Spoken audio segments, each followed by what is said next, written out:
We have records that show us, that tell us from enslaved people. Nobody seemed to want to discuss how Charles fit into that slave situation.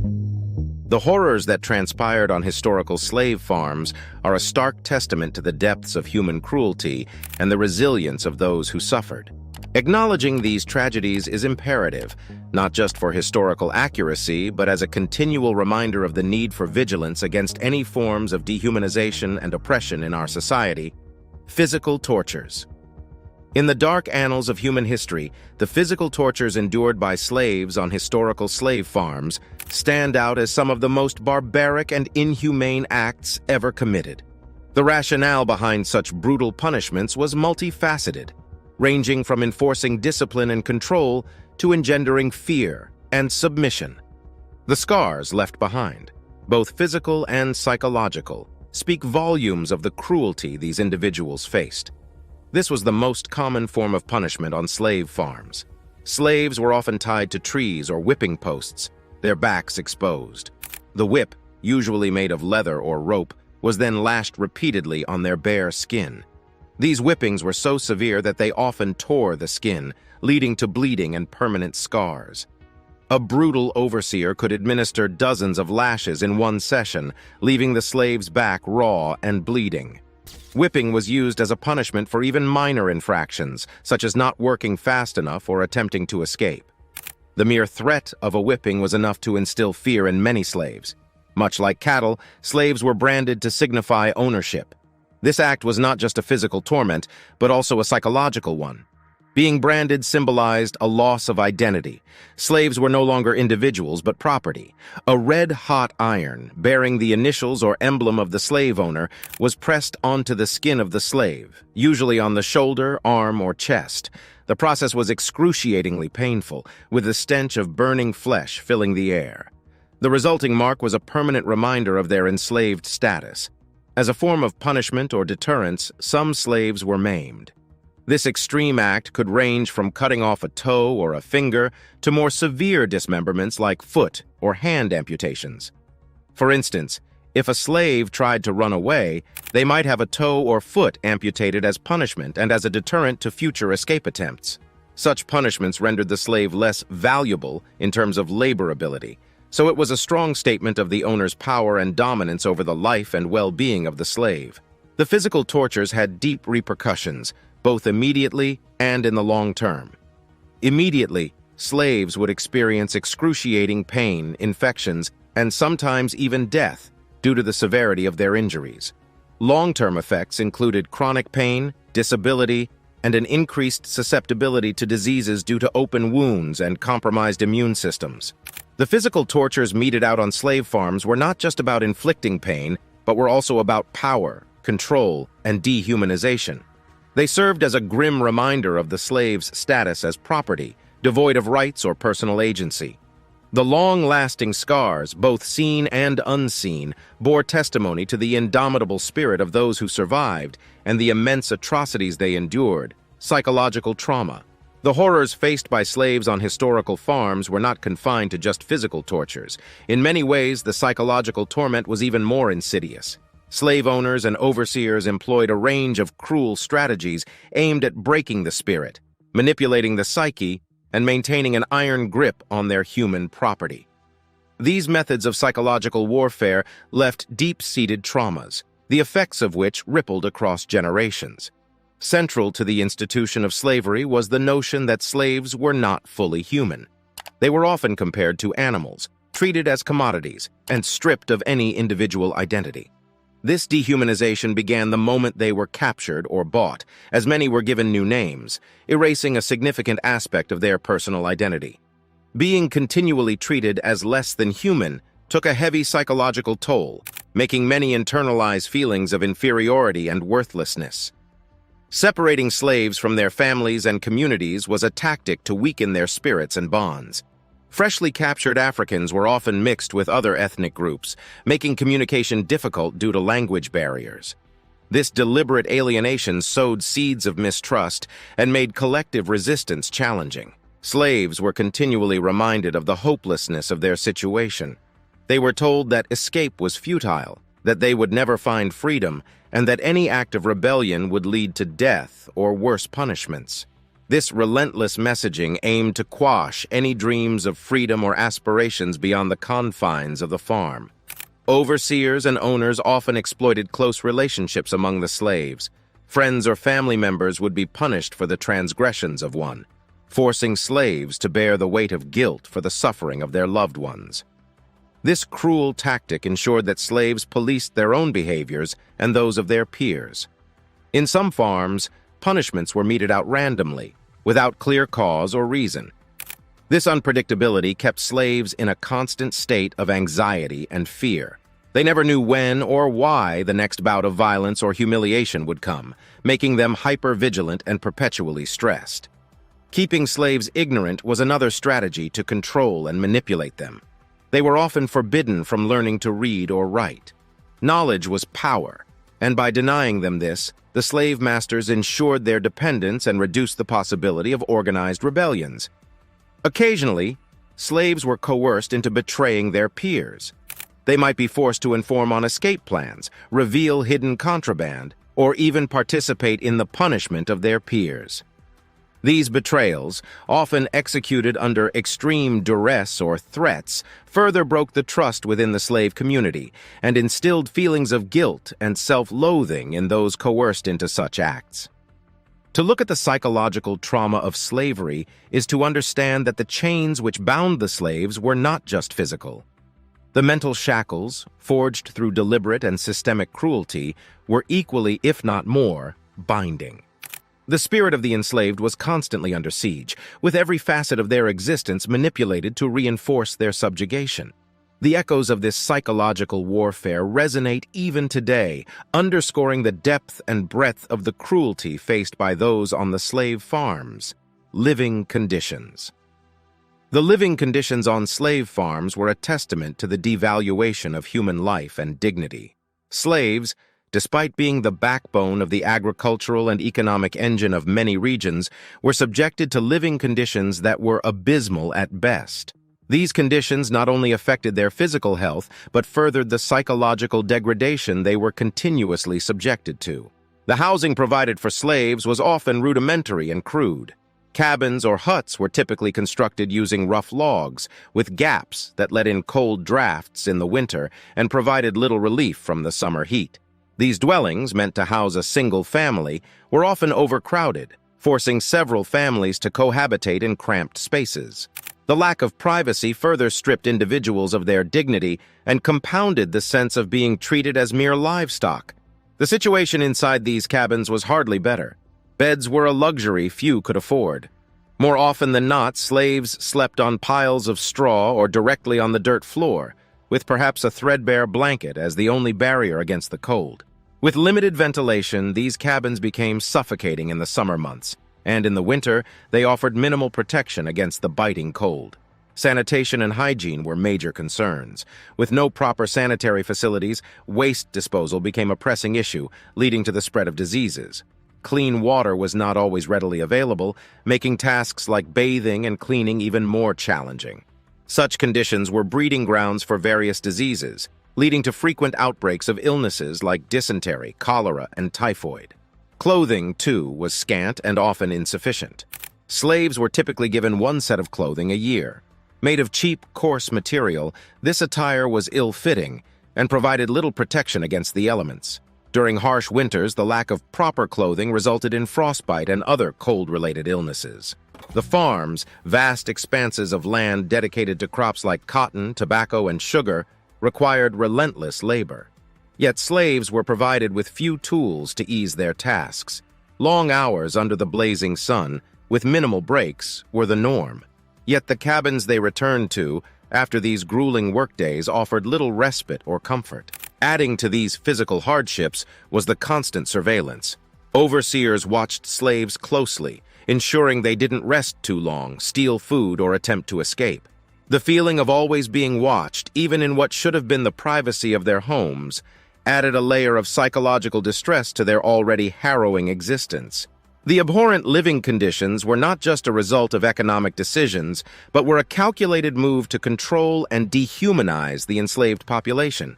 By denying them basic comforts, slave owners aimed to break their spirit, making them easier to control and less likely to rebel. Every aspect of a slave's life, from the moment they woke up to the moment they lay down, was a reminder of their oppressed status. In understanding the grim reality of the living conditions, one gets a clearer picture of the daily struggles slaves faced. These conditions underscore the resilience and strength it took for them to survive each day, let alone resist or rebel against their oppressors. It stands as a chilling testament to the extent human cruelty can reach when fellow humans are viewed as nothing more than property or tools for profit. Forced family separations. One of the most heart-wrenching aspects of the institution of slavery was the forced separation of families. Slaveholders, driven by profit and power, viewed slaves not as human beings with emotions and connections, but as mere property. Consequently, family bonds were repeatedly and mercilessly broken, leaving a trail of emotional devastation in their wake. The nightmare of forced separations began as soon as individuals were captured in Africa. Many were torn away from their communities, their families, and everything familiar to them.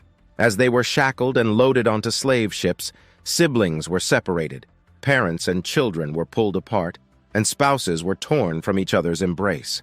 The transatlantic voyage was the first of many instances where families would be splintered, their fates diverging. For those born into slavery in the Americas, the threat of separation loomed large. Slave children knew from an early age that they could be sold off and separated from their families at their owner's whim. A plantation's economic needs, a slave owner's debt, or a perceived act of insubordination could all result in individuals being sold off, their family ties disregarded. The emotional and psychological toll of these forced separations was immense. For parents, the pain of losing a child was unbearable. They lived with the constant dread of sale days, knowing that any day could be the last with their children. Stories are told of mothers who hid their children, or even took the tragic step of ending their child's life to spare them the horrors of a life in chains without family. Children, torn from their families, often found themselves in unfamiliar environments, surrounded by strangers. They were robbed of the protective love and care that families provide. Many were forced to grow up quickly, their innocence and childhood stolen by the cruel system. Beyond the immediate family, the broader community was also affected. Slaves built close-knit communities, their bonds forged in shared suffering and resistance. When members of these communities were sold off, it created ripples of grief and loss. These separations were another tool to weaken the solidarity and collective strength of slave communities. The system of slavery, by perpetuating forced family separations, also aimed to obliterate cultural and familial legacies. By separating families, slaveholders sought to erase memories of ancestral roots, traditions, languages, and histories. In doing so, they hoped to create a population without a past, making them easier to control and dominate. However, in the face of these unspeakable atrocities, the resilience and spirit of the enslaved shone through. Many went to great lengths to reunite with family members. There are countless tales of individuals traveling vast distances, risking life and limb in search of lost family. Others held on to the memories of their loved ones, passing down stories and keeping the legacy of lost family members alive through oral traditions. Furthermore, the slave community often rallied around those who experienced loss, adopting separated children and providing emotional support to grieving parents. New familial structures were formed, and terms like aunt and uncle were often used broadly, reflecting the communal approach to kinship. Forced family separations were one of the cruelest facets of the slave system, a deliberate strategy to break the spirit and resolve of the enslaved. But as with many other aspects of slavery, it also highlighted the indomitable spirit, resilience, and deep sense of community among the enslaved. Their ability to forge new bonds, keep memories alive, and continually resist in the face of such emotional trauma is a testament to the enduring strength of the human spirit. Sexual exploitation. Sexual exploitation stands as one of the most heinous and harrowing aspects of the slave experience. Within the bounds of the institution of slavery, black bodies, both male and female, were stripped of their autonomy, making them vulnerable to the unchecked sexual desires and predations of slave owners, overseers, and other figures of authority. This systematic violation further reinforced the power dynamics at play and left psychological scars that would persist for generations. For countless enslaved women, their lives were defined by a horrifying cycle of sexual abuse. Many slaveholders and overseers felt they had unrestricted access to the bodies of enslaved women, using them not only for labor but also for their sexual gratification. Enslaved women could be raped, assaulted, or forced into sexual relationships with little recourse for justice or protection. Those who resisted faced brutal punishment or retribution, often publicly as a warning to others. These coerced relationships sometimes resulted in pregnancies, and the resulting children, often lighter-skinned, served as a visual reminder of the violations endured. They were born into a system that would label them as mulatto or other mixed-race classifications, highlighting their origin, but also sometimes offering them slightly different roles or treatment within the slave hierarchy, depending on the whim of the owner. It wasn't just the physical act of rape that tormented these women. It was the knowledge that their children, products of such violation, could also be sold off, used as labor, or even become the next targets of sexual exploitation. For the enslaved women who bore these children, the bond with them was deep and profound, a connection of shared suffering and unconditional love, yet tainted by the brutal circumstances of their conception. Slave narratives and testimonials frequently recount these experiences. Harriet Jacobs, in her autobiography Incidents in the Life of a Slave Girl, detailed the persistent sexual advances from her owner and the subsequent challenges she faced. Jacobs's narrative highlighted the complex web of power dynamics, sexual exploitation, and the desperate steps she took to protect herself and her children.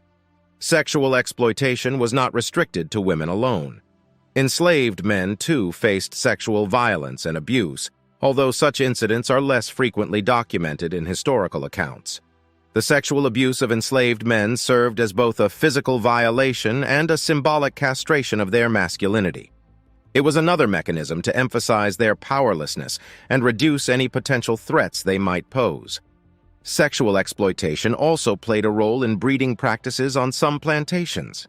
Slave owners, recognizing the profitability of producing more enslaved people, sometimes forced certain slaves to pair with one another to produce offspring. This dehumanizing practice treated people as livestock, valuing them only for their reproductive capabilities. The consequences of this systemic sexual exploitation were manifold. Psychologically, the trauma of constant sexual violation and the fear it engendered were profound. These acts were not just about physical domination, but also served to reinforce the slave's status as property, with no rights over their own bodies. It also impacted relationships within the slave community. Enforced sexual encounters or relations, either by choice for protection or through sheer coercion, created intricate webs of connections, emotions, and sometimes resentment within the community. In studying this aspect of slavery, it becomes even more evident that the horrors of this institution were not just physical, but deeply emotional and psychological. Sexual exploitation serves as a grim reminder of the depths of cruelty and inhumanity that can arise when one group of people has unchecked power over another.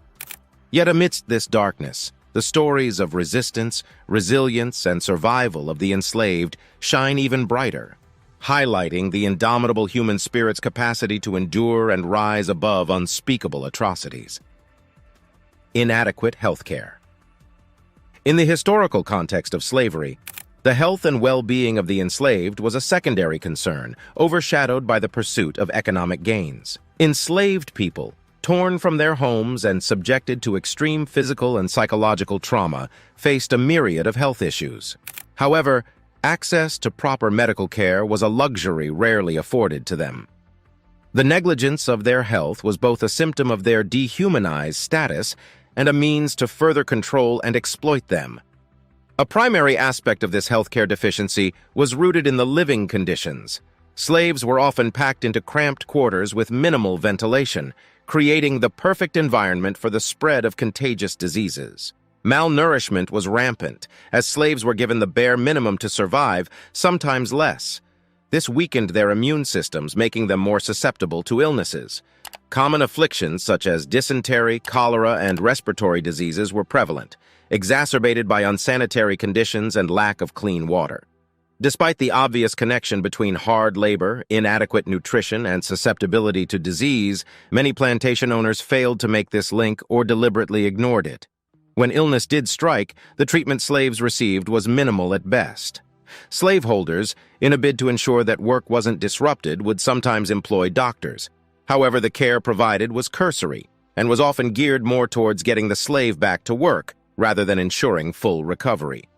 Traditional African healing practices filled the void left by the lack of formal medical care. Enslaved individuals, often women who had knowledge of herbs, roots, and other natural remedies, played the role of healers in their communities.